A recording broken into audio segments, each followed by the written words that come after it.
Hello students, we are studying the second chapter of civics federalism, and in this chapter we have studied about the federalism, what is federalism, its types, state-center relation, language policy, and today we will discuss about the decentralization in India.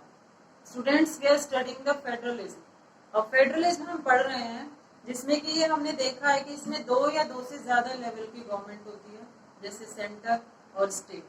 अब जब centre और state दो तरह की हुई तो उससे काम नहीं चला, क्योंकि सेंट्रल ने सेंटर का काम संभाला, स्टेट ने स्टेट का। अभी हमारा जो रूरल एरिया था वो वंचित रह जाता है अपनी अधिकारों से, यानी वहां तक वो जो स्टेट गवर्नमेंट है या सेंट्रल गवर्नमेंट है वो वहां तक अपनी पहुंच नहीं बना पाती है, डायरेक्ट सीधे लोगों से उसका संपर्क नहीं हो पाता है।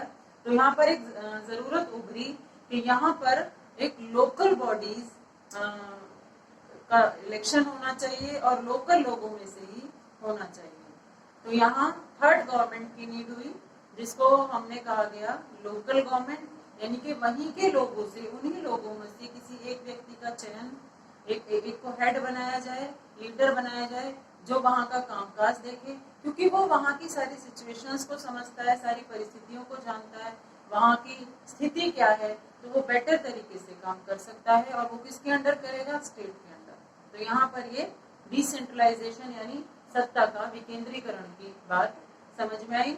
तो इसलिए लोकल बॉडीज की प्रॉब्लम सॉल्व करने के लिए पावर डिसेंट्रलाइजेशन किया गया और एज अ रिजल्ट गवर्नमेंट का थर्ड लेवल जो था वो अस्तित्व में आया, जिसे लोकल गवर्नमेंट कहा गया।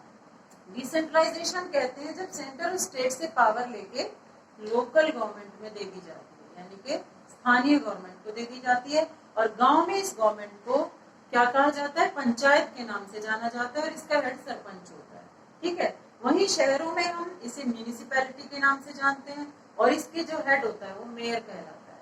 तो इंडिया में 92 में बहुत अच्छे से डिसेंट्रलाइजेशन हुआ और इसमें थर्ड लेवल की गवर्नमेंट का जो था के पास पावर आई। और 92 में जो अमेंडमेंट्स हुए डिसेंट्रलाइजेशन के बाद, थर्ड गवर्नमेंट यानी लोकल गवर्नमेंट पावर में आई और उसके बाद कुछ अमेंडमेंट्स हुए, कुछ चेंजेस हुए। तो क्या चेंजेस हुए ये हम देखते हैं।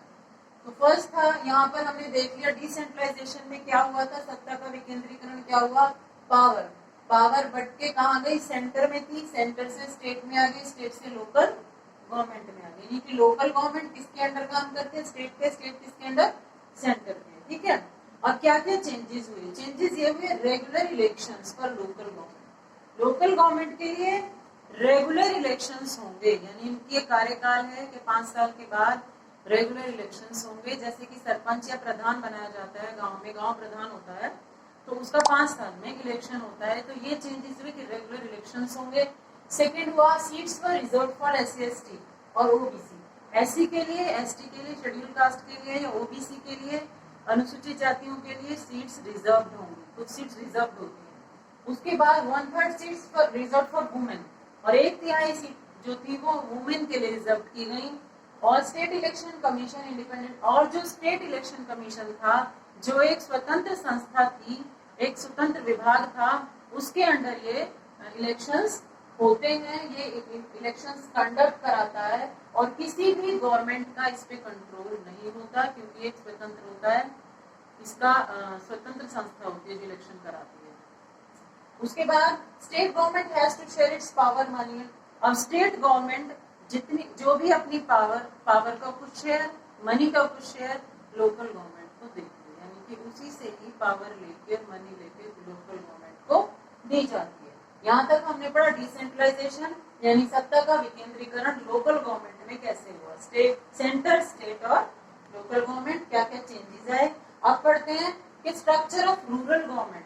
अब जो रूरल गवर्नमेंट बनी उसका स्ट्रक्चर क्या था? उसका स्ट्रक्चर था फर्स्ट ऑफ ऑल ग्राम पंचायत जो विलेज लेवल पे बनी, पंचायत समिति जो ब्लॉक लेवल पे बनती है और जिला परिषद जो डिस्ट्रिक्ट लेवल पे बनता है। तो I think you understand this.